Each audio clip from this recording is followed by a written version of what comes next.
এটা কাজ করার জায়গা। অফিসে ঢুকেই মিস্টার অপূর্বর সাথে কিসের এত কথা শুনি? না, আমি আসলে এমনি, তেমন কোনো ইম্পর্টেন্ট কথা নয়।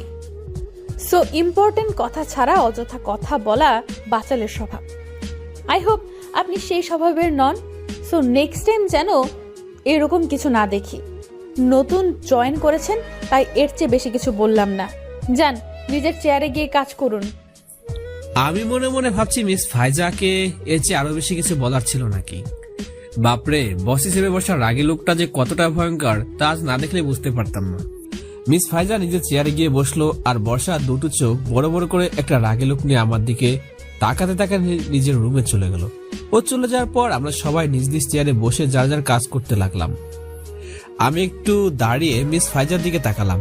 মেয়েটার চেহারা একদম মলিন হয়ে গেছে, আর একটু হলেই কেঁদেই দিত। কি দরকার ছিল এভাবে বকা দেওয়ার? আজ কার মুখ দেখে উঠেছিলাম কে জানে। মেজাজ দেখি গরম হয়ে গেছে। আফসার ভাইয়ের চেয়ারটা আমার কাছে নেই। আফসার ভাই আমাকে বলল, অপূর্ব ভাই কিছু বুঝলেন? মানে? আপনি এমন ভাব করছেন যেন ভাজা মাছটা উল্টে খেতে জানেন না। সত্যি আমি বুঝতে পারছি না আপনি কি বলছেন। আরে ভাই, পরশু মিস ফাইজা আমার সাথে দাঁড়িয়ে কথা বলছিলেন, ঠিক তখনই ম্যাম চলে এসেছিলেন। কই সেদিন তো মিস ফাইজাকে ম্যাডাম কিছু বলেননি, কিন্তু আজ আপনার সাথে কথা বলতে ম্যাডাম কিভাবে রেগে গেলেন দেখলেন তো। আপনি আসলে কি বোঝাতে চাইছেন আফসার ভাই? আরে ভাই, আমার তো মনে হয় ম্যাডাম আপনার প্রেমে পড়ে গেছে। আরে ধুর, কি যে বলেন আপনি। অফিসের বস কখনো কর্মচারীর সাথে প্রেম করে নাকি? সাথে সাথে সাহিত্য শুরু করে দিলেন আফসার ভাই।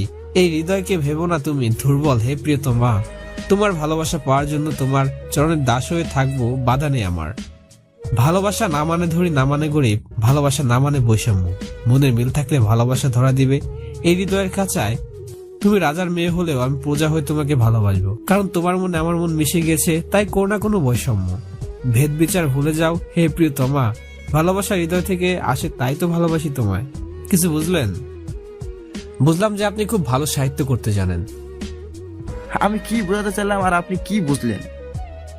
সত্যি আপনার দ্বারা কিছু সম্ভব হবে না। আফসার ভাই কথাটা বলে নিজের কাজ করতে লাগলো।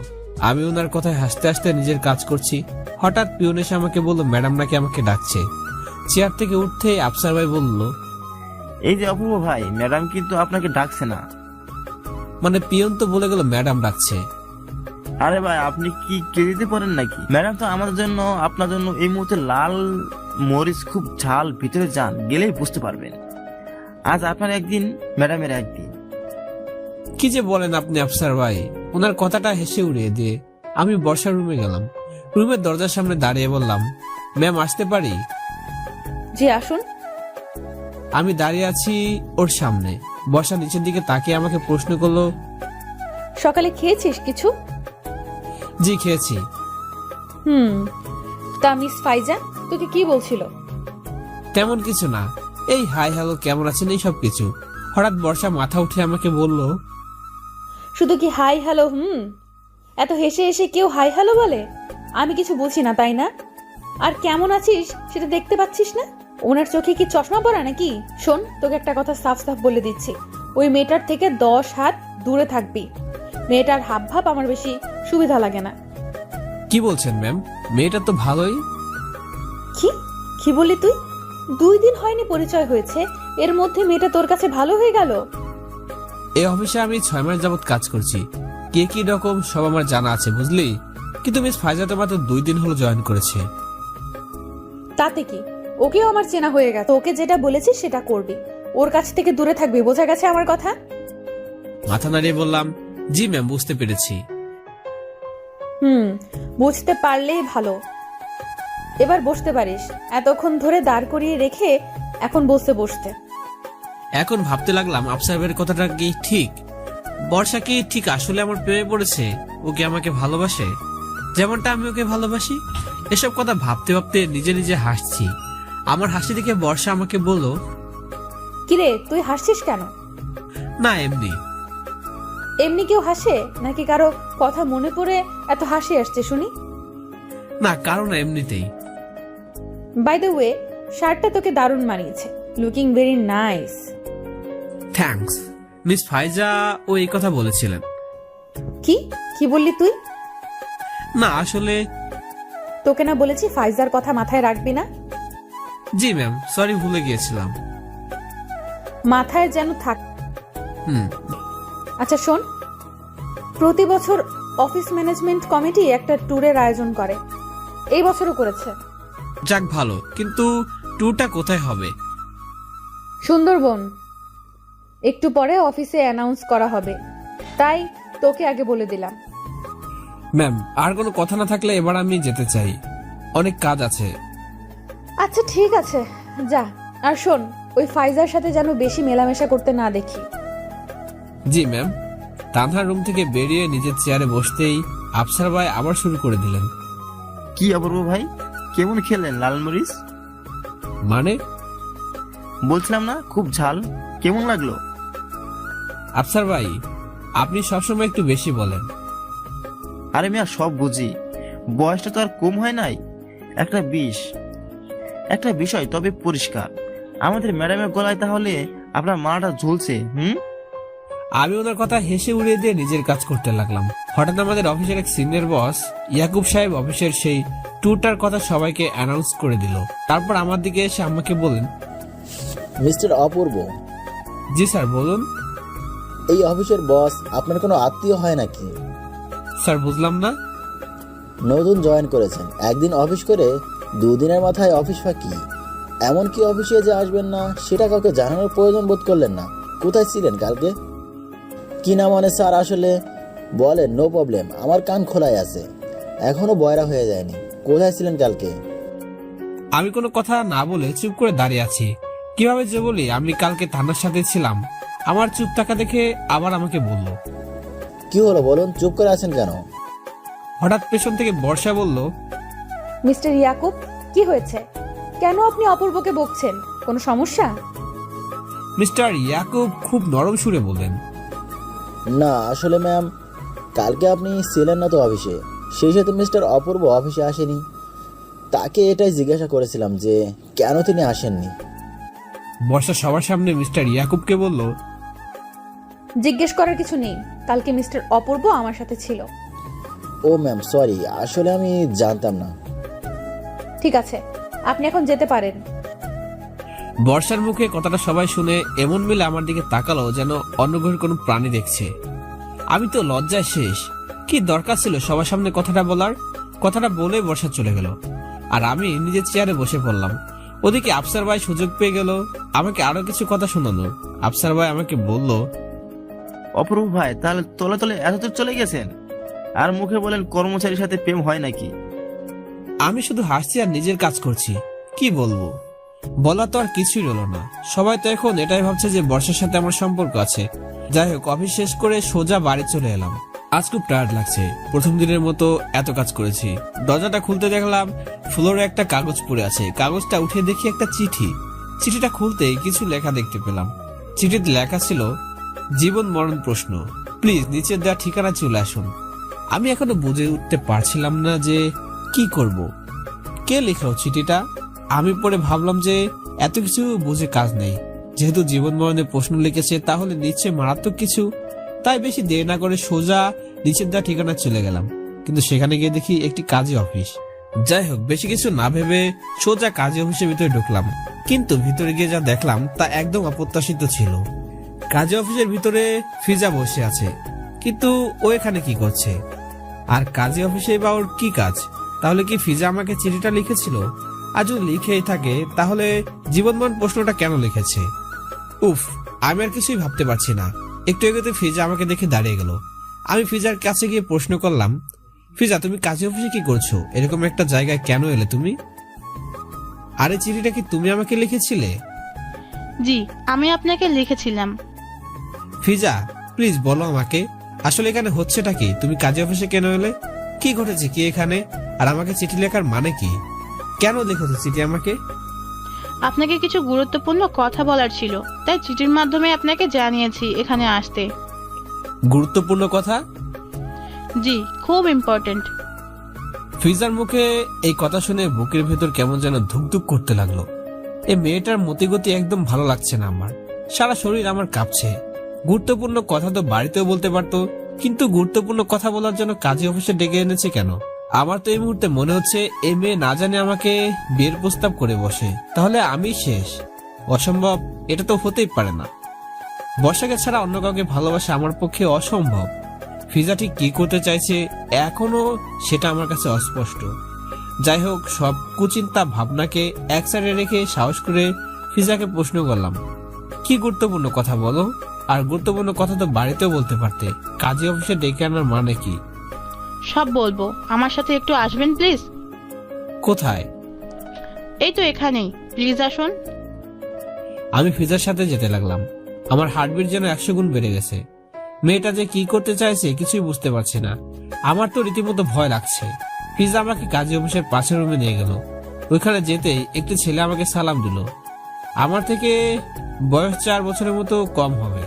আমি সালামের জবাব দিলাম। ফিজার দিকে তাকিয়ে প্রশ্নবোধক দৃষ্টিতে তাকালাম। ওর নাম রায়হান, আমার বয়ফ্রেন্ড। ওর কথা শুনে আমার মাথা থেকে যেন সব টেনশন এক নিমিষে শূন্য উড়ে গেল। অবশ্য কিছুক্ষণ আগ পর্যন্ত ফিজা যা আচরণ করছিল আমার সাথে, আমি তো ভেবেছিলাম ও আমাকে বিয়ে করে বসবে। অবশ্য পরিস্থিতি যা দেখছি, একজন সুস্থ মানুষ এর থেকে বেশি আর কি ভাবতে পারে। তারপর আমি ফিজাকে বললাম, বুঝলাম ও তোমার বয়ফ্রেন্ড, কিন্তু এসব আমাকে বলছো কেন? আর কাজে হিসেবে আমাকে কেন ডেকে এনেছো? ফিজা আমাকে কিছু বলবে এখানে, হচ্ছে এটা কি? আমার কাছে অন্য কোনো রাস্তা খোলা ছিল না, আর আমার বিশ্বাস আমার বাবা আমার সুখের জন্য আমাদের সম্পর্কটা মেনে নেবেন। কিন্তু ওই বিয়ের পরবর্তী পরিণত সম্পর্ক ভেবে দেখেছো একবার? আমি সব প্রতিকূল পরিবেশের মুখোমুখি হতে প্রস্তুত। আমি রায়হানকে ছাড়া বাঁচবো না, রায়হানও আমাকে ছাড়া বাঁচবে না। বাধ্য হয়ে আমাদের এই রাস্তা বেছে নিতে হয়েছে। প্লিজ আমাদেরকে একটু হেল্প করুন। রায়হান আমার হাত ধরে বলল, প্লিজ ভাই, আমাদের ফিরিয়ে দিবেন না। আমি ফিজাকে ছাড়া বাঁচবো না। আমি প্রচন্ড ভালোবাসি ফিজাকে, কিন্তু আমার তো মনে হয় না তোমার বাবা এই বিয়ে মেনে নেবে। সে আমি দেখে নেব। আমি যেভাবে পারি বাবাকে বোঝাবো। প্রয়োজন হলে ফিজাকে নিয়ে বাড়ি ছাড়বো, তারপরও আমি ফিজাকে ছাড়তে পারবো না। আপনি প্লিজ আমাদের একটু সাহায্য করুন। অপূর্ব ভাই বলল, সাহায্য তো করব, ঠিক আছে, কিন্তু শেষে না যেন জেলের ভাত খেতে হয়। আচ্ছা ঠিক আছে, তোমাদের ভালোবাসার প্রতি সম্মান ও শ্রদ্ধা আছে বিদায় তোমাদের বিয়েতে আমি সাক্ষী হিসেবে উপস্থিত থাকবো। আমার কথায় রায়হান ও ফিজার মুখে হাসি ফুটলো। কিছুক্ষণ পর রায়হানের কিছু বন্ধু বান্ধব আসলো। কাজী সাহেবকেও বাসা থেকে ধরে নিয়ে আসলো। কাজী সাহেব আসতে চায়নি, কারণ ঘড়ির দিকে তাকিয়ে দেখি রাত প্রায় 1টা বাজে। আপনারাই বলেন এত রাতে কে বা আসতে চাইবে? যাই হোক, সবাই উপস্থিত। বরকনের সাক্ষী, কাজী সাহেব সবাই এসে গিয়েছে। ফিজার আর রায়হানের স্বাক্ষর নেওয়া হলো। সাক্ষী হিসেবে রায়হানের কিছু বন্ধু বান্ধব স্বাক্ষর দিল। মেয়ের পক্ষে আমি আর রায়হান এক বন্ধু স্বাক্ষর দিলাম। এরপর দুজনে মালা বদল হলো। দুজন দুজনকে মালা পরিয়ে দিল। পরিশেষে নব দম্পতির দাম্পত্য সুখী জীবনের জন্য দোয়া করা হলো। খুব আনন্দময় পরিবেশে বিয়েটা সম্পূর্ণ হলো। ফিজা আমার দিকে করুণ দৃষ্টিতে তাকিয়ে বলল, আপনাকে আমার জন্য অনেক কষ্ট পোহাতে হলো, এর জন্য আই এম রিয়েলি সরি। আরে না না, কি বলছো তুমি? তোমার বাকি জীবনটা যেন সুখে কাটে। তুমি তোমার ভালোবাসার মানুষের সাথে থাকতে পারো সারাটা জীবন। তার জন্য এতটুকু কষ্ট তো করতেই পারি। অ্যাটলিস্ট ম্যাটার ইজ লাভ বলে। আপনাকে অনেক অনেক ধন্যবাদ অপূর্ব ভাই। আপনি যদি আজকে স্বাক্ষরটা না দিতেন তাহলে অনেক বড় প্রবলেম হয়ে যেত। Thank you very much. আরে বাদ দাও তো এসব কথা। By the way, congratulation for your new married life. Thank you Apurba ভাই। Most welcome. আচ্ছা এবার বলো তোমাদের নেক্সট প্ল্যান কি? হঠাৎ করে রায়হানের একটা বন্ধু 2টা টিকিট নিয়ে আসলো। রায়হান আমার হাতে সেই টিকিটগুলো দিয়ে বলল, এই হচ্ছে আমাদের নেক্সট প্ল্যান। টিকিটগুলো আমি হাতে নিয়ে দেখি কলকাতা যাওয়ার 2টি টিকিট। তারপর আমি তাদেরকে বললাম, তার মানে তোমরা এখান থেকে কলকাতা যাচ্ছ? জি, কলকাতা থেকে সোজা জলপাইগুড়ি। ওইখানে আমাদের 2-3 মাস থেকে যেতে হবে। তারপর এখানকার পরিস্থিতি স্বাভাবিক হলে পরে না হয় আসা যাবে। তার মানে মাস্টার প্ল্যানটা আগে থেকেই করে রেখেছো? ভালোবেসে আরো কত কিছু করতে হবে অপূর্ব ভাই। আপনি যদি কাউকে ভালোবাসে থাকেন সেদিন বুঝতে পারবেন যে ভালোবাসার মানুষের জন্য সারা পৃথিবীর সঙ্গেও যুদ্ধ করা যায়। ঠিক বলেছো, ভালোবাসা মানুষকে বদলে দেয় কঠোর ভাবে। প্রেম অনেক প্রশান্তির হয়, আবার অনেক যন্ত্রণারও হয়ে থাকে। তার মানে আপনি কাউকে ভালোবাসেন? বাসি, তবে আমার ভালোবাসাটা একতরফা। চিন্তা করবেন না, আপনার মতো একজন মানুষকে কেউই হারাতে চাইবে না, বরং আপন করে নিতে চাইবে। তোমার হঠাৎ এই কথা মনে হলো কেন? আমার মধ্যে এমন কি আছে যে কেউ আমাকে আপন করে নিতে চাইবে? একটা ভালো মন আছে অপূর্ব ভাই, যে মন ভালোবাসার আসল কথাটা বোঝে। এভাবে কিছুক্ষণ কাজে অফিসের ভিতরে ফিজা এবং রায়হানের সাথে গল্প করলাম। অবশেষে ম্যারেজ সার্টিফিকেট নিয়ে কাজে অফিস থেকে আমরা সবাই একসাথে বের হলাম। কিন্তু রাস্তায় বের হতে না হতেই আমাদের সামনে পুলিশের কয়েকটি গাড়ি এসে দাঁড়ানো। কি সব বলছেন আপনি? আপনার ছেলে কি ছোট বাবু নাকি? ফিটার খায়, কিছু বোঝে না যে আপনার ছেলেকে জোর করে বাধ্য করে বিয়ে করতে হবে? এই বিয়ে রাজীবের সম্মতিতেই হয়েছে। ওরা দুজনকে ভালোবাসে বিদায় বিয়ে হয়েছে। তুমি চুপ করো। তোমার কত বড় সাহস, তুমি আমার সামনে দাঁড়িয়ে কথা বলছো? তুমি জানো আমি কি? দেখুন, আমার এত কিছু জেনে কোনো লাভ নেই। আমি শুধু এতটুকু জানি যে ওরা দুজনকে ভালোবেসে বিয়ে করেছে এবং আপনি অন্যায় করছেন, ওদের আলাদা করার চেষ্টা করছেন। অফিসার, আপনি দাঁড়িয়ে দাঁড়িয়ে তামাশা দেখছেন নাকি? ওদের অ্যারেস্ট করুন। গাড়িতে উঠবো মানে? কোথায় যাব আমরা? দেখুন, আপনি আইনের লোক হয়ে বেআইনি কাজ করছেন। আপনি আমাদের ধরে নিয়ে যাচ্ছেন কোন অপরাধে? তারপর এক প্রকার জোর করেই আমাদের সবাইকে গাড়িতে উঠানো হলো। ফিজা তো প্রায় কান্না করে দিয়েছিল, কিন্তু রায়হান ফিজার হাতটা এত শক্ত করে ধরেছিল যে ফিজা সে সময় নিজেকে সামলে নিয়েছিল। তারপর আমাদেরকে থানায় নিয়ে আসা হলো।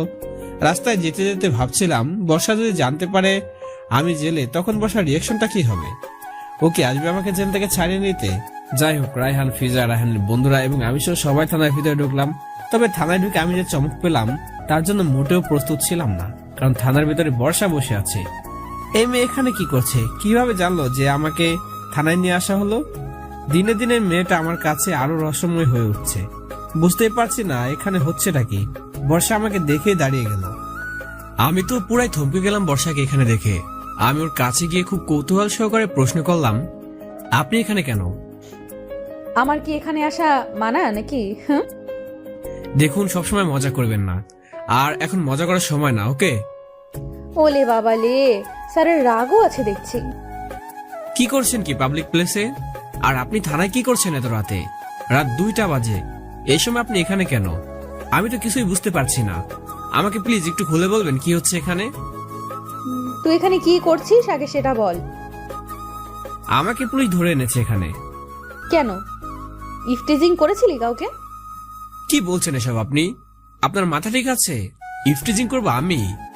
কোনো মেয়ের সাথে কথা বলতে কলেজায় পানি থাকে না। আর আপনি? তাহলে এত রাতে পুলিশ স্টেশনে ধরে আনলো কেন তোকে? সে এক লম্বা কাহিনী। কি কাহিনী আমাকে বল।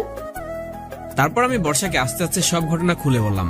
বর্ষা আমাকে বলল, বুঝলাম। তার মানে দিল দরদের স্বভাব তোর এখনো যায়নি। মানে? তোর মনে আছে কলেজ লাইফে একবার এমন করেছিলি? ফুফুকে না জানিয়ে তোর বন্ধু আর তার প্রেমিকার সম্পর্কে তাদের ফ্যামিলি মেনে নেয়নি বলে তোরা পালিয়ে গিয়ে ওদের বিয়ে দিয়েছিলি। ঠিক এইরকম ঘটেছিল। তোদেরকে পুলিশ ধরে থানায় নিয়ে গিয়েছিল। কাউকে কিচ্ছু বলতে পারিস নাই। বাধ্য হয়ে ফোন করে আমাকে থানায় ডেকে আনলি। আমি তোকে অভিভাবক হিসেবে ছাড়িয়ে নিলাম, মনে নেই? সে অনেক পুরনো কথা। তার একটা আলাদা কারণ ছিল। বন্ধুত্বের খাতির করেছিলাম কাজটা। আর এই ঘটনার প্রেক্ষাপট সম্পূর্ণ ভিন্ন। যে লাউ সেই কদু। আপনার ফালতু কথা বাদ দিবেন একটু। আগে এটা বলেন, এত রাতে আপনি থানায় কি করে এলেন? আর কে আপনাকে বলেছে যে আমাকে থানায় নিয়ে আসা হলো? আমি তো আপনাকে ফোন করিনি। তুই করিসনি, কিন্তু অন্য একজন আমাকে ঠিক ফোন করে জানিয়ে দিয়েছে যে তোকে থানায় নিয়ে আসা হচ্ছে। কে বলেন তো? না, বলা যাবে না। বলুন না প্লিজ। বললাম তো বলা যাবে না। আশ্চর্য, বললে কি মহাভারত অশুদ্ধ হয়ে যাবে নাকি? প্লিজ বলুন, কে বলেছে ফোন করে আপনাকে? বলবো? হ্যাঁ বলুন। সত্যি বলবো, শক হবে না তো? আরে বাবা, হ্যাঁ বলুন। আর আশ্চর্য তো, শক হওয়ার কি আছে? পুলিশ অফিসার আমাকে ফোন করে জানিয়েছে যে তোকে থানায় নিয়ে আসা হচ্ছে। কে জানিয়েছে? Police officer. Police officer? সে কিভাবে আমাকে জেনে? আপনাকে এবার কিভাবে চিনে? তো আমি তো কোনোদিন দেখিনি তাকে, বা উনি তো আমাকে কোনোদিন দেখেনি। তাহলে সে আমাকে কিভাবে চিনলো? সে তো তোকে হারে হারে চেনে। তো সব গোপন কথার খবরও সে জানে। আমি তো কিছুই বুঝতে পারছি না। আমি পিছনে তাকিয়ে দেখি অফিসারের চেহারাটা খুব ভালো করে দেখলাম। একটু চেনা চেনা লাগছে, তবে পুরোটা চিনতে পারছি না। হঠাৎ করে বর্ষা আমার সব বিভ্রান্তি উড়িয়ে দিয়ে বলল, আরে ও কি চিনতে পারলি না? ও জাহিদ, তোর ক্লাস ফ্রেন্ড।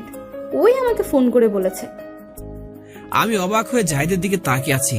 জাহিদ আমাকে বলল, কিরে এখনো চিনতে পারিস না? ওর বুকে একটা ঘুষি মেরে বললাম। এই হারামি, দেখা হওয়ার পর তুই নিজের পরিচয় তো আমাকে দিলি না, উল্টো আমাকে থানায় ধরে এনেছিস। এই তোর বন্ধুত্ব? আরে দোস্ত, আমার বন্ধুত্বের পরিমাণটা সাগরের চেয়েও বিশাল। এবার বল, কেমন আছিস? ভালো আছি, তুই কেমন আছিস? তোর আমূল পরিবর্তন, এত বড় পুলিশ অফিসার হয়ে গেছিস কবে? এই হয়ে গেলাম আর কি। ঘটনাক্রমে তোর সাথে দেখা হয়ে গেল, বাধ্য হয়ে তোকে থানায় আনতে হলো। কিন্তু আমি তো পুলিশ, আমি তো তোকে আর ছাড়তে পারি না। তাই বর্ষাকে ফোন দিয়ে এখানে আনালাম। তোর কি খবর? তুই এখন কি করছিস? আমার বসকে জিজ্ঞেস কর। তোর বস মানে? এই যে আমি ওর বস। জাহিদ একটা অট্টহাসি দিয়ে বলল, বর্ষা তোর বস? হাসালি দোস্ত, কেমনে, কিভাবে? সে আরেকদিন বলবো, আগে বল এখনকার পরিস্থিতি কি? সেম, ছেলের বাবা এখনো মেনে নিচ্ছে না ছেলের বিয়েকে।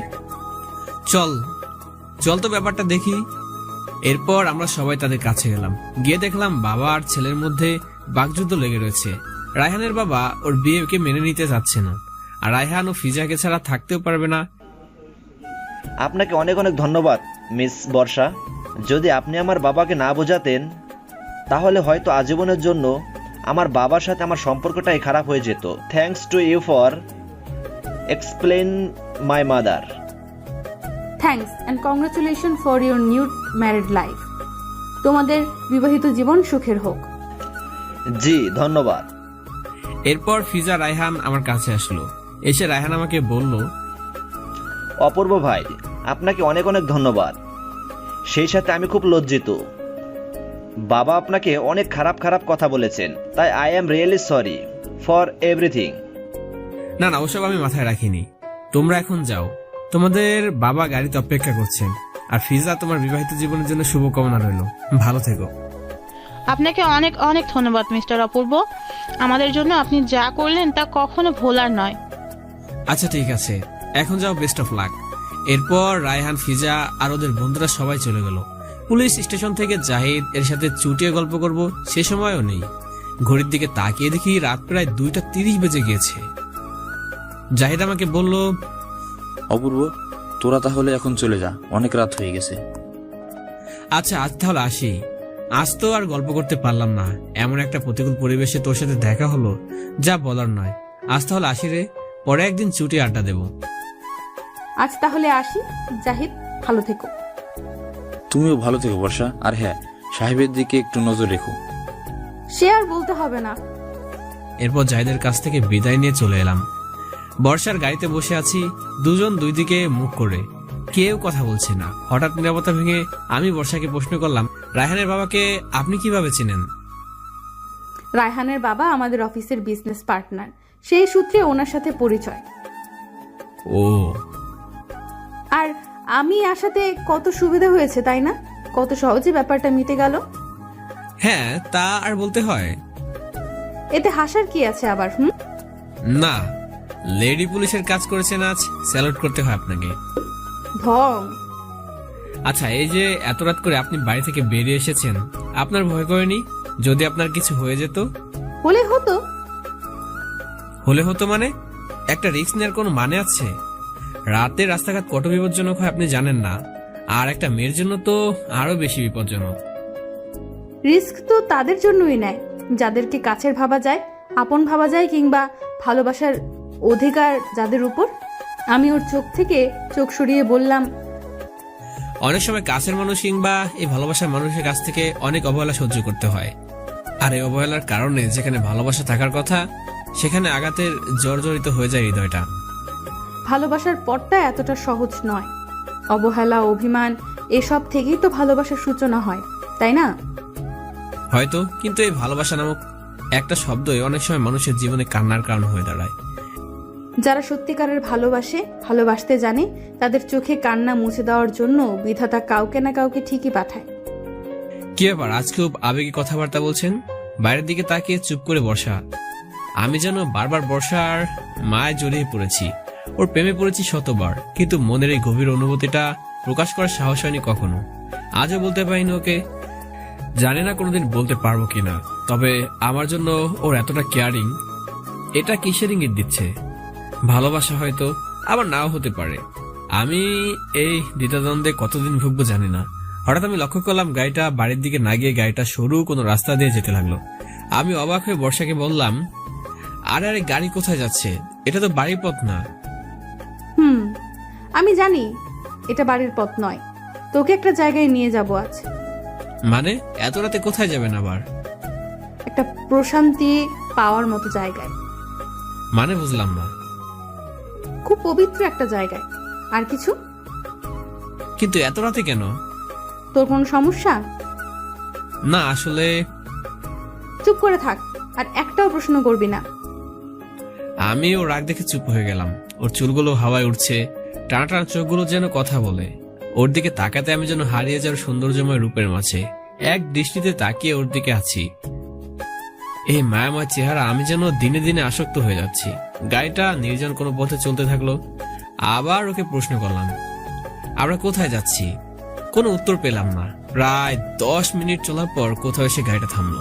আমি বর্ষাকে জিজ্ঞেস করলাম, আমরা কোথায় এসেছি? গাড়ি থেকে নেমেই দেখ।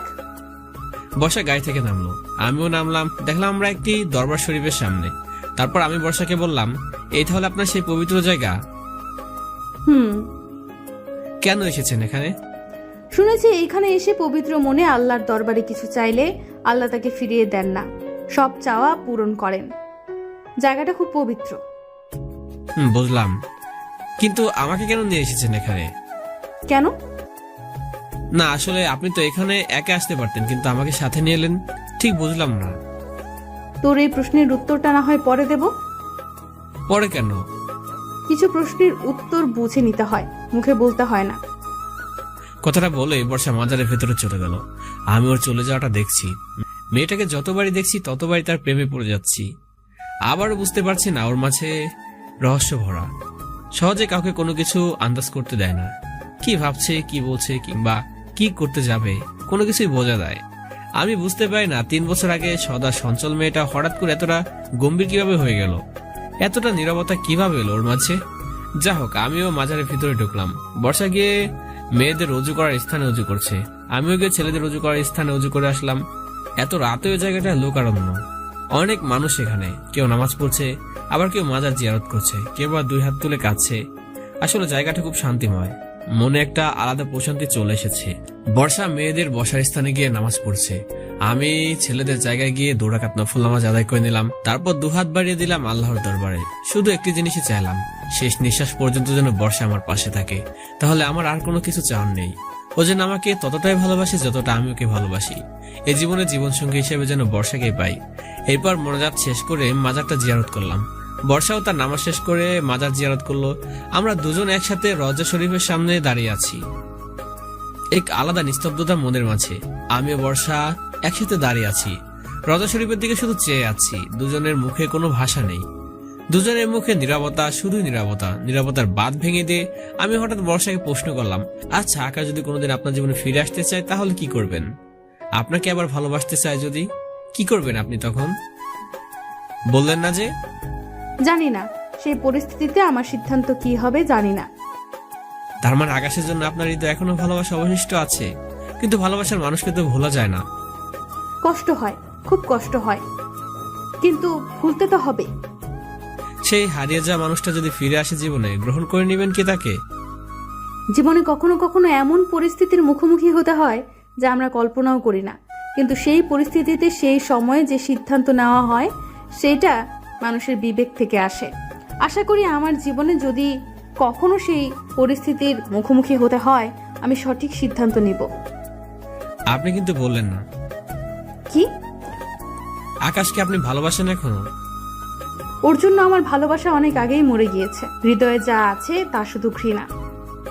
আপনি এক এক সময় এক এক রকম কথা বলেন, খুব রহস্য করেন আজকাল। বুঝতে পারছি না আপনার চিন্তা ভাবনা কোথায় যাচ্ছে। মানুষের চিন্তাশীলতা তার নিজস্ব, তবে ভালোবাসাটা বোঝার জন্য সেই চিন্তাশীলতাটাও প্রয়োজন। যা ভালোবাসা দিয়ে গড়া। আপনি এমন একজন মানুষ যে চাইলে সুখ আর ভালোবাসা নিজে এসে আপনার কাছে ধরা দেবে। কেন কেন এই কথা বললি? আপনি খুব ভালো, আপনার মনটা তার থেকে আরো অনেক ভালো। তাই নাকি? তবে একটি ব্যাপার আমাকে খুব অবাক করেছে। কি ব্যাপার? 3 বছর আগের বর্ষা আর 3 বছর পর এই বর্ষার মাঝে অনেকটা পরিবর্তন চলে এসেছে। সময় বদলায় অপূর্ব, সময়ের সাথে মানুষও বদলায়, স্বভাবও বদলায়। এই দেখ না, 3 বছর আগে তুই যে কতটা চঞ্চল স্বভাবের ছেলে ছিলি। ফুফু সারা দিন তোকে নিয়ে ব্যস্ত থাকতো, সারাদিন এ পাড়া ও পাড়া ঘুরে বেড়াতি, আর বন্ধু বান্ধব নিয়ে আড্ডা দিতি। আর 3 বছর পর এসে তোর মাঝে কতটা চেঞ্জ চলে এসেছে। আমার এই পরিবর্তন আম্মুর অকালে চলে যাওয়ার কারণে। আম্মু ছাড়া কিছু ভাবতেই পারতাম না, কিভাবে চলবো কিভাবে থাকবো কিচ্ছু না। বাধ্য হয়েছি একা থাকতে, পরিস্থিতি বাধ্য করেছে আমাকে আমার মধ্যে পরিবর্তন আনতে। অপূর্ব, বলুন।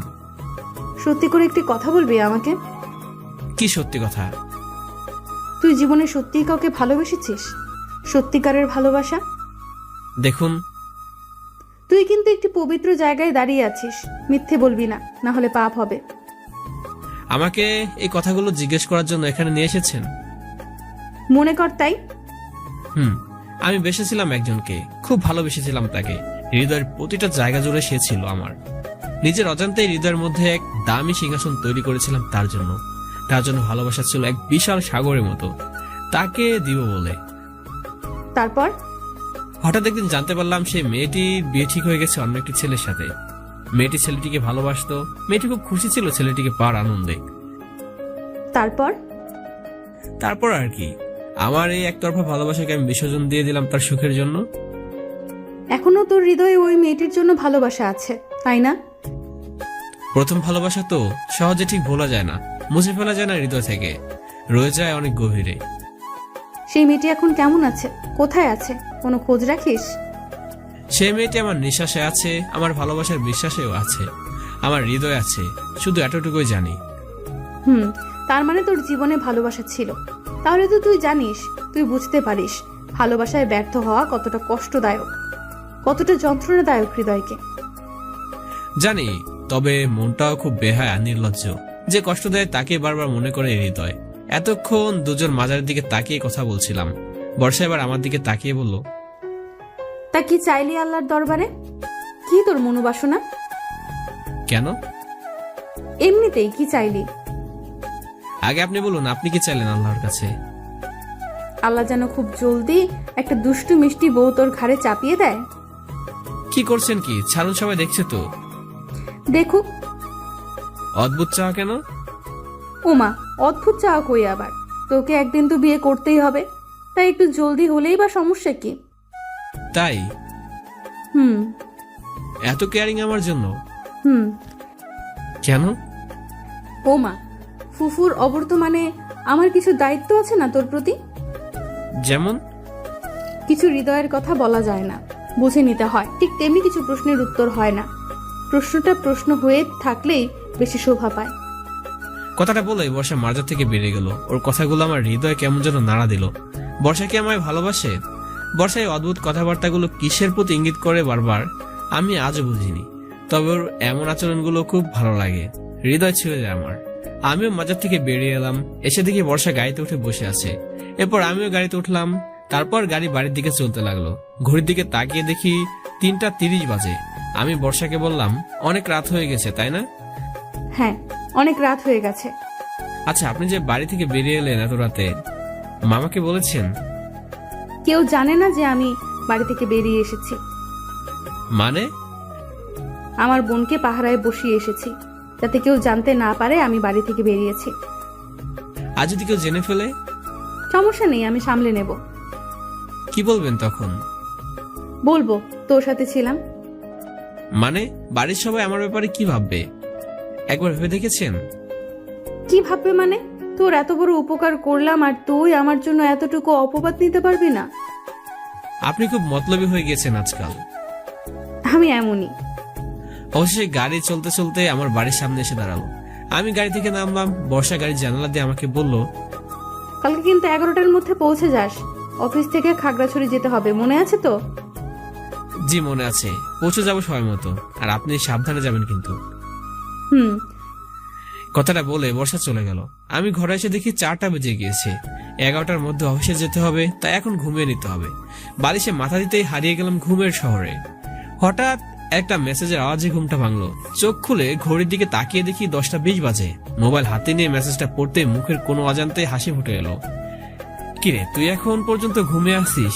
তুই না বলেছিস আজকে সময় মতো পৌঁছে যাবি 11টার আগে? না আসলে মিস করবি খাগড়াছড়ি ট্যুর। জলদি ফ্রেশ হয়ে তাড়াতাড়ি চলে আসিস অফিসে। অলস একটা।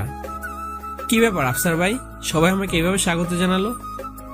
15 মিনিট ভাই, 15 মিনিট মানে? মানে আর কি, 15 মিনিট কে হিয়ালি করছেন বলুন তো? সোজাসুজি বলুন কি হয়েছে? কালকে ইয়াকুব স্যার আমাদের ওরা কণ্ঠে কি বলছো জানেন? কি বলছিল? হাতে ঘড়ির দিকে তাকিয়ে দেখি 11টা 15 বাজে, তার মানে 15 মিনিট লেট করেছি। এসব কথা ভাবতেছি, ঠিক তখনই আফসার ভাই বলে উঠলো, আমরা হলাম অফিসের সাধারণ কর্মচারী, আমাদের জন্য কি আর বাস 15 মিনিট দাঁড়াবে? ম্যাডামের কাছে মানুষের জন্যই তো এই সুযোগ বরাদ্দ আছে, তাই না? আফসার ভাই, সবই বুঝি, সবই জানি, আমাকে কি কোচি বাচ্চা পাইছেন নাকি? মুখে বলে দিলেই তো হয় যে আফসার ভাই ম্যাডাম আমার দিল, আমার জান, আমার মনের মানুষ, তাকে ছাড়া এই মুহূর্তে কল্পনা করতে পারি না। সে আমার হৃদয়ের মাঝে ঘর করে আছে, আমার অন্তরে তার ছবি আঁকা, আমার ভালোবাসার সেই মানুষটি বর্ষা, বর্ষা, বর্ষা। ঠিক তখনই পেছনে ফিরে তাকিয়ে দেখলাম বাসের ভেতরে বর্ষা দাঁড়িয়ে আছে। আফসার ভাই একটু হচকিয়ে গেল, রীতিমতো ভয় পেয়ে চুপ করে আছে। তখন বর্ষা আফসার ভাইকে বলল, কি ব্যাপার মিস্টার আফসার, আমার নামে কি বলছিলেন? কিছু বললাম না ম্যাডাম, আসলে মানে এই মিস্টার অপূর্ব জানতে চাইছিল আপনি কই। মুখ ফসকে আমার নামটা বের হয়ে গেল, কেমনটা লাগে। এরপর বর্ষা আমার দিকে একটা রাগি লুক নিয়ে চেয়ে আছে। তারপর বর্ষা সবার সামনে ছিটে গিয়ে বসলো। এমনি আফসার ভাই আমার সিনাতে একটা ঘুষি মেরে বলল, ওই মিয়া, পিছনে ম্যাডাম দাঁড়িয়ে আছে, আমাকে বলবেন না? আজ বাজাইছিলেন তো আমার 12টা। আরে আমি কি জানতাম নাকি? আমি তো দেখি নাই ম্যাডামকে। আর আপনি মুখ ফসকে আমার নামটা কেন বললেন? আর কোনো নাম ছিল না? আরে মিস্টার অপূর্ব, আপনি হলেন ম্যাডামের খুব কাছের লোক, বলতে গেলে খুব ক্লোজ। সো আপনার নামে কিছু বললে ম্যাডাম কি রাগ করবে? তাই তো আপনার নামটা দিয়ে পাশ কাটিয়ে গেলাম। আরে সব জায়গায় প্রেমের সাহিত্য বলতে গেলে এরকম তো হবেই, তাই না? হৃদয় সাহিত্য ভরা প্রেমের গাথামালা, যেখানে ফুল আছে সেখানে কাটা তো থাকবেই, তবে হৃদয় কে? থাক থাক থাক, খাগড়াছড়ি গিয়ে আপনার সাহিত্য শোনা যাবে।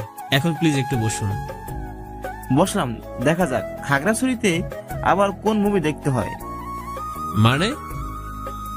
মানে বাংলা মুভি আর কি। আমি হাসতে লাগলাম ওনার কথা শুনে। ঠিক 11টা 20 বাস খাগড়াছড়ির উদ্দেশ্যে রওনা দিল। আমরা 38 জন কর্মচারী আর বর্ষা সহ মোট 39 জন ট্যুরে যাচ্ছি। বর্ষা সবার সামনে বসে আছে, আর পিছনে কয়েকজন কর্মচারী হাততালি বাজে সবাই একতালে গান গাইছে। অবশ্য বর্ষার অনুমতি নিয়ে এসব হচ্ছে, অফিসের বস বলে কথা। হঠাৎ পিয়ন এসে আমাকে বলল বর্ষা নাকি আমাকে ডাকছে। সিট থেকে উঠতে আফসার ভাই জানালার দিকে তাকিয়ে তাকিয়ে বলল, জান জান, রাধা কৃষ্ণের প্রেমলীলা না হয় আজকে বাসের মধ্যে দেখবো। আমি ওনার কথায় কান্না দিয়ে একটু হেসে চলে গেলাম বর্ষার কাছে। গিয়েই ওর পাশে সিটে বসলাম। গিয়ে ওকে দেখে তো আমি প্রায় অবাক, এত সুন্দর লাগছে আজ বর্ষাকে। একদম ডানাকাটা পরীর মতো, ঠিক কল্পনার মতো সেজে এসেছে একটা মেয়ে। আফসার ভাইয়ের ঠেলাঠেলিতে তখন ভালো করে খেয়াল করিনি ওকে। বর্ষার মুখটা কত মায়ায় ভরা, একবার তাকালে যেন তাকিয়ে থাকতে মন চায়। হঠাৎ চুটকি বাজে বর্ষা বলল, এই যে মিস্টার, কি দেখছেন এভাবে? না কিছু না। 15 মিনিট লেট, তোর জন্য আজকে 15 মিনিট লেট করতে হলো বাসটাকে। অফিসে আমার কতটা ইনসাল্ট হয়েছে বুঝতে পেরেছিস? তুই কোনোদিন একটু সিরিয়াস হলি না, কোনো কাণ্ডজ্ঞান নেই। তোকে কতবার বলেছিলাম সময় মতো পৌঁছে যাবি। Sorry ma'am. দেখ, একদম মুখটা গোমড়া করে থাকবি না। কি একটা ফেস নিয়ে জন্মেছিস, বেশিক্ষণ রাগ করে থাকতেই পারি না তোর প্রতি। কথাটা বলে মুখটা ঘুরিয়ে বাইরের দিকে তাকালো বর্ষা। আমি নিচে তাকিয়ে মুচকে আসছি ওর কথা শুনে। তারপর আবার বর্ষা আমাকে বলল, খেয়ে এসেছিস? জি খেয়েছি। মিথ্যে কথাটাও ভালো করে বলতে পারিস না। কখন আবার খেয়েছিস তুই? মিথ্যে বললাম কই? চুপ, তুই ঘুম থেকে উঠেছিস কয়টায়? আমি মেসেজ না পাঠালে তো তোর ঘুমই ভাঙতো না। আবার বলছে খেয়ে এসেছে। কথাটা বলে ব্যাগের ভিতর থেকে একটা টিফিন বের করে আমার হাতে ধরে দিয়ে বলল, নে খেয়ে নে। কি এটা? আমার কলিজা, খুলে দেখতে পারছিস না তুই? টিফিন খুলে দেখি আমার জন্য ভুনা খিচুড়ি রান্না করে এনেছে বর্ষা। আমি বর্ষাকে বললাম, কিন্তু খাবো কি দিয়ে? খুব জোরে আমার হাতে একটা চামচ ধরিয়ে দিল, যেন রাগে ওর শরীর জ্বলেই যাচ্ছে। রাগলে মেয়েটাকে এত সুন্দর লাগে যে ওর সৌন্দর্যকে শতগুণ বাড়িয়ে দেয়। তারপর চামচ দিয়ে খেতে যাবো, ঠিক তখনই বর্ষা জানলার দিকে তাকিয়ে আমাকে বলল, আমি তো আর সব সময় থাকবো না তোর খেয়াল রাখার জন্য। এবার একটু নিজের যত্নের ব্যাপারে সিরিয়াস হ। এমন খামখেয়ালিপনা জীবনযাপন আর কতদিন? ওর মুখে কথা শুনে আমার হৃদয় কেমন যেন মেঘে ছুঁয়ে গেল। কথাটা শুনে মনটা বড্ড খারাপ হয়ে গেল। আমি খিচুড়িটা না খেয়ে রেখে দিলাম। তখনই বর্ষা আমাকে বলল, কি হলো, রেখে দিলি কেন? আর খাবো না। খাবো না মানে? মাত্র কয়েক চামচ খেলি, এর মধ্যেই পেট ভরে গেছে। কি হলো, খা। আমি কিছু না বলে সিট থেকে উঠে পড়লাম। তখনই আমি চলে আসতে যাব, পিছন ফিরে দেখি আফসার ভাই আমাদের পেছনের সিটে বসে আছে। কিন্তু উনি তো মাঝখানে সিটে ছিলেন, তাহলে পেছনের সিটে কি করে আসছেন? নিশ্চয়ই আমাদের কথা লুকিয়ে লুকিয়ে শুনছিল। আমি ওনাকে এড়িয়ে মাঝখানে সিটে এসে বসলাম। কিছুক্ষণ পর আফসার ভাই এসে আমার পাশে বসলো আর শুরু করে দিল ওনার বক বক। আরে সব বুঝি, এরকম হৃদয় বিদারক ঘটনা শুনলে কি পেটে ক্ষুধা থাকে? মুখে কি আর খাবার যায়? মানে? আরে ভাই, অপূর্ব এসব কথা মেয়েরা বলেই থাকে। মেয়েদের বুক ফাটে তবুও মুখ ফোটে না। এটা তো তোমার বুঝতে হবে, তাই না? এরকম মন খারাপ করে চলে? আপনি আড়ি পেতে আমাদের কথা শুনছিলেন? আমি আসলে তোমাদের ব্যাপারটা বুঝতে পারছিলাম না, তাই পিছনে গিয়ে তোমাদের কথাবার্তা শুনতে চাইছিলাম। সবই শুনলাম, বুঝলাম। একটা জিনিস বুঝতে পারলাম না, ম্যাডাম তোমাকে তুই তুই করে বলছিল কেন? ছোটবেলা বন্ধু তো নাকি হঠাৎ ভালোবেসে ফেলছে, তাই না? ওরকম কিছু না। আফসার ভাই জানলার দিকে মুখ ফিরিয়ে আবার তার সাহিত্য শুরু করে দিলেন। হৃদয় জ্বলছে তোমার ভালোবাসার দহনে, আমি জ্বলবো পড়বো, জ্বলে পড়ে ছাই হয়ে যাব। তাতে কোনো আপত্তি নেই, শুধু তোমার ভালোবাসা দিও। তাতে আমি শিখতে হব প্রেমের মায়াজাল। যেতে ইচ্ছে করছে না, কিন্তু যদি না যাই তাহলে তো সবাই ভাববে তানার সাথে আমার কোনো সম্পর্ক আছে। সেই কারণে আমি ওর কথা মানছি না। আবার গিয়ে বসলাম ওর পাশে। ও আমার গালে হাত দিয়ে বলল, কি হলো, রাগ করেছিস আমার কথায়? ওর এই কোমল স্পর্শ আর এই মিষ্টি কথায় আমার যেন সমস্ত রাগ অভিমান হাওয়ায় মিশে গেছে। তবু মুখটা মলিন করে বললাম, না ম্যাম, আমি রাগ করবো কেন? রাগ করিনি। তবে খাওয়া শেষ না করে উঠে গেলি কেন? এমনিতেই খেতে ইচ্ছে করছিল না। খেতে ইচ্ছে করছিল না নাকি রাগ করেছিস সবই জানি। নে এবার হা কর। আমি একদৃষ্টিতে ওর দিকে তাকিয়ে আছি। কি মায়া মায়া চোখগুলো তার। আমার চিন্তা চেতনায় ব্যাঘাত ঘটিয়ে বর্ষা বলল, কি হলো, তাকিয়ে আছিস কেন, হা কর। আমি হা করলাম। বর্ষা আমাকে খাইয়ে দিল। খাবার মুখে দিয়ে বলতে লাগলো, এই তো ভালো ছেলে, আর কথায় কথায় অভিমান করার স্বভাবটাও তোর এখনো গেল না। বর্ষা আরেক চামচ নিয়ে যে আমায় খাইয়ে দেবে, তখনই আফসার ভাই এসে এমন ভাবে ডাকাডাকি শুরু করলো যেন মহা পোলায় বেঁধে গিয়েছে। আফসার ভাই বলতে শুরু করলো, ম্যাডাম, ম্যাডাম। বর্ষা তো প্রায় ভয় পেয়ে গিয়েছে, চামচটা হাত থেকে পড়ে গেল। বর্ষার আগে কোনটা আফসার ভাইকে বলল, মিস্টার আফসার, আপনার কোনো কমন সেন্স নেই? এইভাবে কেউ ভয় দেখায়? সরি ম্যাম, আসলে কি? আসলে কি? না ম্যাম, আমি আসলে আপনাকে বলতে চেয়েছিলাম ভেরি নাইস জুটি। মানে কি বলতে চাইছেন আপনি? মানে আবার কি ম্যাডাম? ভেরি নাইস জুটি খুব মানিয়েছে আপনাদের। মিস্টার আফসার, ভনিতা না করে যা বলার সোজাসুজি বলুন। না আসলে ম্যাম, আমি বলতে চাইছি যে আপনার আর মিস্টার অপূর্ব জুটিটা খুব নাইস। আপনাদের দুজনকে ভালো মানিয়েছে। আমি তো কথাটা শুনে আসমান থেকে পড়লাম। আফসার ভাই কি পাগল হয়ে গেল নাকি? বর্ষা সব বুঝতে পেরে বলল, মিস্টার আফসার, অপূর্ব আমার ফুফুর ছেলে, আমার কাজিন, আন্ডারস্ট্যান্ড? ও মাই গড, মামাতো বোনের সাথে প্রেম? কি কি বললেন আপনি? না ম্যাম, ম্যাম আমি আসলে বলতে চেয়েছিলাম, মানে আমি মিস্টার আফসার, আপনি একটু আগে কি বললেন আবার বলুন। ম্যাম আমি সরি। আসলে আমার না আমার মামাতো বোনের সাথে প্রেম ছিল। আমি ভেবেছিলাম আপনাদেরও ঠিক তাই। আফসার ভাইয়ের কথা শুনে আমার যেন লজ্জায় মাথা কেটে গেল। লোকটার মুখে কিছু আটকায় না, সব বিড়বিড় করে বলে দিচ্ছে। বর্ষা খুব রাগী কণ্ঠে মিস্টার আফসারকে বলে দিল, মিস্টার আফসার, আপনাকে যেন আর কোনো দিন এই সমস্ত আজে বাজে কথা বলতে না শুনি। যান, নিজের সিটে গিয়ে বসুন। জি ম্যাম। আফসার ভাই সিটে গিয়ে বসে পড়ল।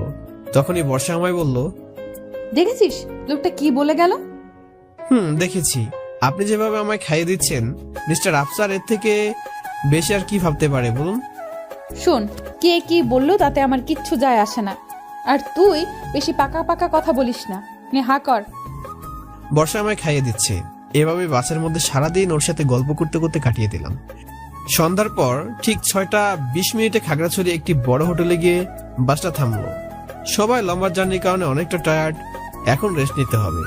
তাই যে যার হোটেল রুমে গিয়ে বিশ্রাম নিতে চলে গেল। তবে আমার রুমটা একদম বর্ষার রুমের সাথে পড়লো। বর্ষা আমার রুমের চাবি আমার হাতে দিয়ে বলল, সারাদিন অনেক ধকল গেছে, এবার গিয়ে একটু বিশ্রাম নে। আচ্ছা, আপনিও কি একটু বিশ্রাম নিন। এরপর বর্ষা আর আমি যে যার রুমে চলে গেলাম। হঠাৎ করে বর্ষা নিজের রুমে চিৎকার করে উঠল।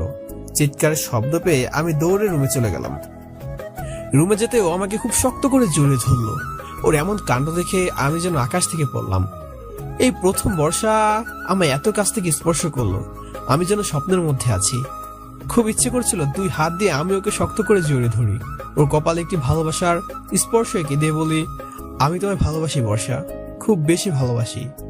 আমি আমার স্বপ্নের মধ্যে ডুবে আছি, আর ও আমাকে আরো শক্ত করে জড়িয়ে ধরে আছে। এবার আমার খুব লজ্জা করছিল। স্বপ্নের ঘর থেকে বের হয়ে বললাম, আরে কি করছেন, কি ছাড়ুন, কি হচ্ছে এসব? কি হচ্ছে কি এসব? আপনি আমাকে জড়িয়ে ধরলেন কেন? কেন, তোকে কি জড়িয়ে ধরার অধিকারটুকু আমার নেই? এসব বাজে বাজে কথা রাখুন তো। আগে বলুন, এভাবে চিৎকার করে উঠলেন কেন? বাথরুমে এই তেলাপোকাটা আমার দিকে ড্যাপ ড্যাপ করে তাকিয়েছিল। মানে আপনি চিৎকার করেছেন তেলাপোকা দেখে? আমার দিকে কিভাবে তাকিয়েছিল জানিস? বর্ষার মুখে কথাটা শুনে আমি একটা অট্টহাসি দিয়ে হাসতে লাগলাম। আমার জন্য হাসি থামছিল না। আমার হাসি দেখে বর্ষা বলল, এত হাসছিস কেন? হাসবো না তো কি করব? আপনি যেভাবে চিৎকার করেছেন আমি তো ভেবেছিলাম। কি ভেবেছিলি? বাদ দিন। তা তেলাপোকার মনে হয় আপনাকে খুব পছন্দ হয়েছে, তাই ওভাবে হয়তো তাকিয়ে। এই চুপ! একটা পোকা দেখে কেউ এভাবে চিৎকার করে? তুই জানিস না তেলাপোকাকে আমি কত ভয় পাই। এতগুলো টাকা দিলাম হোটেল ম্যানেজারকে, আর সে কিনা আমাকে এই 3rd ক্লাস রুম দিল। 3rd ক্লাস রুম কোথায়? রুমটা তো ভালোই, খুব সুন্দর। 3rd ক্লাস নয় তো কি? কতগুলো তেলাপোকা ঘরের ভেতরে। আমি এক্ষুনি গিয়ে হোটেলের ম্যানেজারকে এতগুলো কথা শুনিয়ে আসবো। এই কথা বলে চলতে লাগলো, আর অমনি আমি ওর হাতটা ধরে টান দিয়ে নিজের কাছে নিয়ে এলাম। ওর আর আমার মধ্যে মাত্র 4 আঙ্গুলের ফারাক। ও আমার এতটাই কাছে যে ওর নিঃশ্বাসটা আমার গলায় এসে পড়েছে। এর আগে কখনো এত কাছ থেকে দেখিনি। আমি যেন ওর নেশা আসক্ত হয়ে গিয়েছিলাম। ও আমার চোখের দিকে তাকিয়ে আছে, ওর চোখ যেন কিছু বলছে আমায়। এই মায়াভরা চোখগুলি। তারপর নিজেকে সামলে বর্ষাকে বললাম, সব ঘরে তো তেলাপোকা থাকে, এতে এত রাগ করার কি আছে? আমি যে ঘরে থাকবো সে ঘরে কোনো তেলাপোকা থাকতে পারবে না। কেন? তেলাপোকা কি আপনার আদেশ মেনে চলবে নাকি? অবশ্যই, আমার ঘর আমার মর্জি। সবসময় কি আপনার মর্জির মতোই সবকিছু হবে? একদম ঠিক বলছিস। এমন কেউ যদি আপনার জীবনে আসে যে আপনার মর্জির মতো কিছুই করবে না, তখন কি করবেন? তখন ওকে মেরে একেবারে খাটের সাথে বেঁধে রাখবো। বরকে পিটাবেন? ওমা, কথা না শুনলে পিটাবো না? আর ভালোবাসবেন না? আদর করবেন না? ওকে এত বেশি আদর করব যে অন্য মেয়ের দিকে ফিরেও তাকাবে না। তাই? একদম। আমি বর্ষার হাতটা তখন থেকেই ধরে আছি। ওর কোনো হদিস নেই, শুধু চেয়ে আছি দুজন দুজনের দিকে। হঠাৎ দরজায় কেউ কড়া নাড়লো। আমরা দুজন চমকে গিয়ে দুজন দুজনকে ছেড়ে দেই। Yes, coming. ম্যাম, কিছু লাগবে? না, কিছু লাগবে না, তুমি এখন যেতে পারো। ওয়েটার চলে গেল। আমরা দুজনে খুব লজ্জায় পড়ে গেলাম। দুজনে এদিক ওদিক তাকাচ্ছি। আমি সব দ্বিধাদ্বন্দ্ব ভুলে গিয়ে বর্ষাকে বললাম, তাহলে ম্যাম আমি এখন আসি। ঠিক আছে যা, আর শোন, রাতে খেয়ে ঘুমাস। জি ঠিক আছে, খেয়ে ঘুমাবো। আমি আমার রুমে এসে ফ্রেশ হয়ে নিলাম। রাতে খাওয়া দাওয়া করে একটা লম্বা ঘুম দিলাম। এক ঘুমে রাত পার করলাম। হঠাৎ কলিং বেলের শব্দে আমার ঘুমটা ভেঙে গেল। দরজা খুলে দেখি বর্ষা একটা চন্দ্রমাখা হাসি নিয়ে আমাকে বলল, good morning. Good morning ma'am. কেমন ঘুম হয়েছে রাতে? খুব ভালো। তাড়াতাড়ি ফ্রেশ হয়ে নে, বাইরে যাব। কোথায়? আরে আশ্চর্য, এখানে কি তুই ঘুমাতে এসেছিস? ঘুরতে যাব সবাই মিলে। আচ্ছা ঠিক আছে। ঠিক আছে, তাড়াতাড়ি ফ্রেশ হয়ে বাইরে আয়, আমি অপেক্ষা করছি। জি ম্যাম। কথাটা বলে বর্ষা চলে গেল। আমি তাড়াতাড়ি ফ্রেশ হয়ে বাইরে গেলাম। গিয়ে দেখি পুরো টিম বাসে বসে আছে, মানে অফিসের সবাই। বর্ষার পাশের সিটটা খালি, সম্ভবত আমার জন্য রেখেছে। কিন্তু ওকে পাশ কাটিয়ে আমি মিস ফাইজার কাছে গিয়ে বসলাম। বর্ষা তো এই দৃশ্য দেখে তেলে বেগুনে জ্বলছে। অবশ্য ওকে একটু জেলাস ফিল করানোর জন্য আমি কাজটা করলাম। বুঝতে চাই যে আমার প্রতি ভালোবাসা কতটুকু। আমি মিস ফাইজার কাছে বসতেই আমাকে মিস ফাইজা বলল, হ্যালো মিস্টার অপূর্ব, কেমন আছেন? জি ভালো, আপনি কেমন আছেন? আমি পরিষ্কার ভালো, তবে আপনাদের বিষয়টা একটু ঘোলাটে লাগছে। মানে? অফিসের সবাই তো একটা বিষয় নিয়ে খুব চর্চা করছে। কোন বিষয় বলুন তো? ম্যাডাম আর আপনার বিষয়টা। ম্যাডাম আর আপনার এতটা ঘনিষ্ঠতা সবার মনে কিছু না কিছু প্রশ্ন তৈরি করছে। সবার মনেরটা বাদ দিন, আপনার মনে কি প্রশ্ন সেটা বলুন। সেটা তো আপনি বলবেন। যেমন? ভালোবাসেন আমাদের ম্যাডামকে? একটু লজ্জা পেলাম কথাটা শুনে, তবুও লজ্জা মাখা মুখ নিয়ে মিস ফাইজাকে বললাম, হৃদয়কে প্রশ্ন করতে হবে। কেন? আপনার হৃদয় আর আপনি কি আলাদা? আলাদা নয়, তবে যাই বলি আর যাই করি আগে মনটাকে প্রশ্ন করি, তারপর সবকিছু। আপনার রসিক স্বভাবটা আমার পছন্দ হয়েছে। তাই নাকি? একদম।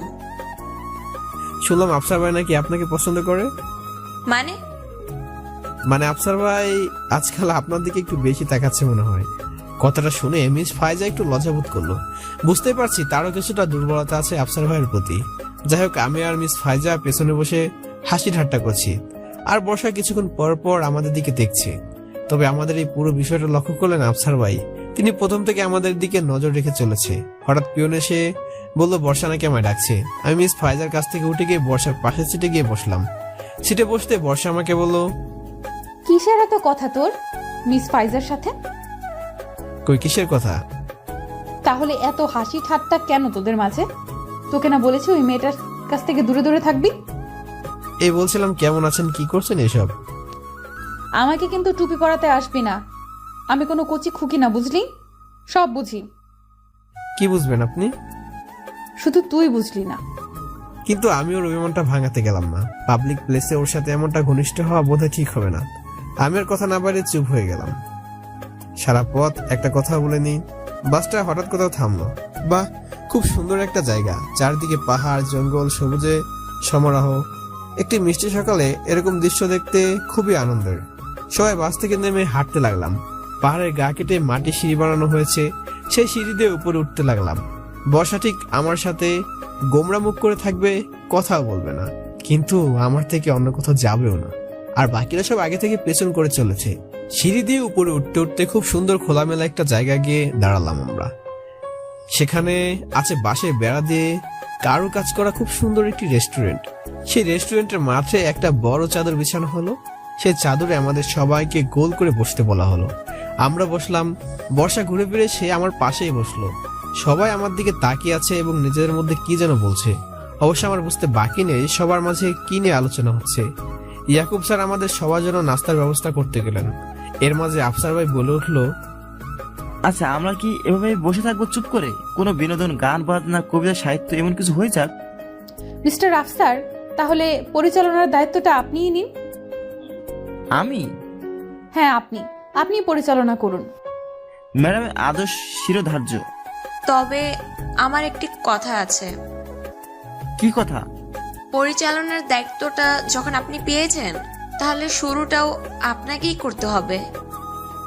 যেমন? কিছু একটা দিয়ে শুরু করুন, যাতে আপনারটা দেখে আরেকজন শুরু করতে পারে। তাহলে ঠিক আছে, সাহিত্য দিয়ে আজকে জলসা শুরু করলাম। বিসমিল্লাহির রহমানির রহিম। এবার আফসার ভাই তার জনপ্রিয় সাহিত্য শুরু করে দিল। হৃদয় ক্ষত বিক্ষত করেছো তুমি তোমার ওই প্রেমে মাখা তীরে। তুমি জানো না তুমি জ্যোৎস্না, তোমাকে ভালোবাসার জন্য আমি কতটা ব্যাকুল আগ্রহে অপেক্ষা করছি। হৃদয়কে কষ্ট দিয়েছো তুমি অজ্ঞতার বেড়া জালে বন্দী হয়ে। তোমাকে মুক্ত করতে আমার এই ভালোবাসার জন্ম, তোমাকে ভালোবাসতে আমার এই প্রেমের উৎপত্তি। তোমাকে পাবো বলে তীব্র বাসনা জেগে উঠেছে হৃদয়ে। তোমাকে হারানোর বেদনা আমাকে ঘুরতে দেয় না। রাতের হৃদয়ের যন্ত্রণা তুমি বুঝবে একদিন, সেই প্রত্যাশায় আমার কষ্ট ভোগ করার কারণ।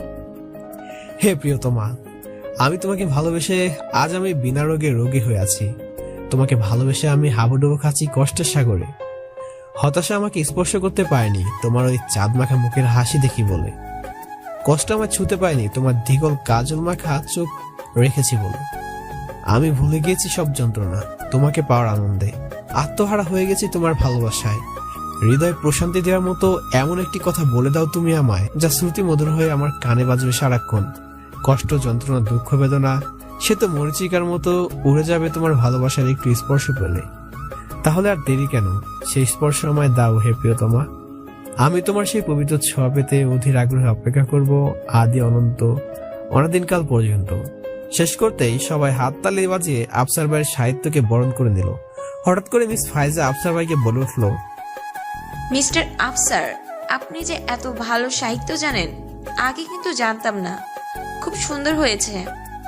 কি হবে সাহিত্য দিয়ে যদি মনে মানুষকেই শোনাতে না পারি? তা কে আপনার মনে মানুষ আফসার ভাই? আমার কথা বাদ দিন অপূর্ব ভাই, আপনার মনে মানুষকে সেটা বলুন।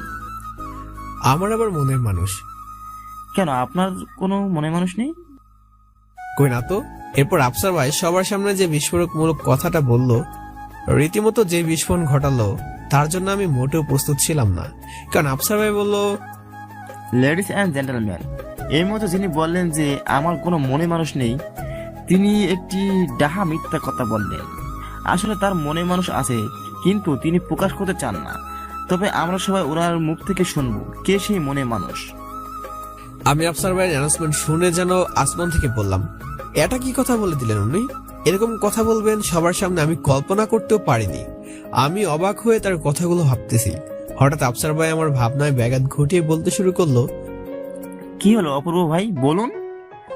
সবাই আমাকে ঘিরে ধরলো আমার মনে মানুষের নাম কি তা জানতে। হঠাৎ বর্ষা উঠে দাঁড়ালো আর বেশ রাগী লোক নিয়ে আফসার ভাইকে বলল, মিস্টার আফসার, কারো ব্যক্তিগত পার্সোনাল বিষয়ে জোর করে জানতে চাওয়াটা কিন্তু আমি ঠিক ভালো নজরে দেখছি না।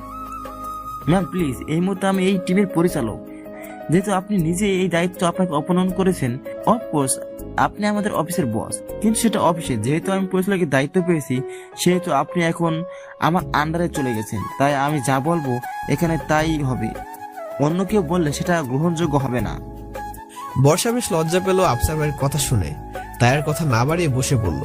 আফসার ভাইয়ের কলেজে আছে বলতে হবে, কারণ অফিসের বসের মুখের উপর এত বড় কথা বলে দিতেও সাহসের প্রয়োজন। তবে এত বড় সাহস আমার ক্ষেত্রে প্রয়োগ না করলেও পারত। এখন এই অস্বস্তিকর পরিস্থিতি থেকে বর্ষা যে আমায় বাঁচাবে তারও কোনো উপায় নেই, কারণ বর্ষার ক্ষমতা কতটুকু তা তো একটু আগে দেখে নিলাম। আফসার ভাইয়ের ট্যালেন্ট আছে বলতে হবে। কার্পেট থেকে কিভাবে কথা বের করতে হয় সে কৌশলটা সে খুব ভালো করে জানে। যাই হোক, এখন সবাই আমাকে ঘিরে ধরেছে, এখন মিথ্যা কথা বলার পার কোনো উপায় নেই। হঠাৎ আফসার ভাই বলে উঠলো, প্লিজ সবাই একটু শান্ত হন।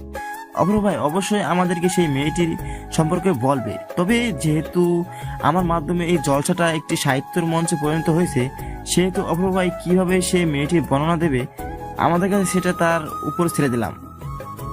এখন তিনি আমাদেরকে সেই মেয়েটি সম্পর্কে সাহিত্যের আকারে তার পরিচয় দিবেন। অপূর্ব ভাই প্লিজ স্টার্ট, শুরু করে দিন। মনে মনে ভাবছি, বর্ষা ভুল মানুষকে পরিচালকের দায়িত্ব দেয়নি তো? জলসা কিভাবে জমাতে হয় সে তো আফসার ভাইয়ের কাছ থেকে শিখবে। যাই হোক, আফসার ভাই আমাকে একটা সুযোগ দিল আর কি। আমার মনের মানুষটির নাম না প্রকাশ করার জন্য তার বিনিময় সাহিত্যের আকারে আমার প্রিয় মানুষটির সৌন্দর্যের বর্ণনা দিতে হবে সবার কাছে। যাই হোক, পূর্বে সাহিত্য চর্চার অভিজ্ঞতা যেহেতু আছে, তাই সুযোগ সবাইকে আমার সাহিত্যের প্রতিভাটা দেখানোর।